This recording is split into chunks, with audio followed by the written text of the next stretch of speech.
সালে এটা 30টাতে উন্নীত হয়, 2004 সালে গিয়ে এটা হয় 45টা, 2011 সালে এটা পঞ্চদশ সংশোধনীর মাধ্যমে সংবিধানের 50টাতে এটা উন্নীত হয়।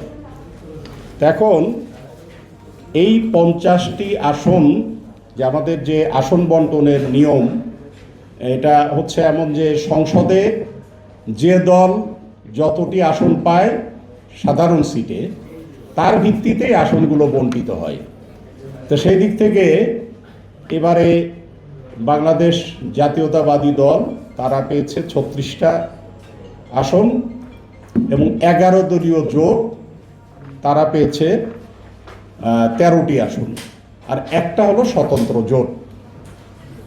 তো 36টা বিএনপি 36টা ছাড়াও জামাতে ইসলামীর আসনগুলো তারা বন্টন করেছে এইভাবে, মানে 11 দলীয় জোটের যে আসন সেটা বন্টন করেছে এইভাবে। জামাত নিয়েছে 9টা, জাতীয় নাগরিক পার্টি তাদেরকে দুটো দিয়েছে, এবং এছাড়াও জাতীয় গণতান্ত্রিক পার্টি যেটা জাকপা একটা, এবং বাংলাদেশ খেলাফত মজলিস একটা, এইভাবে আসনগুলো দেয়া হয়েছে।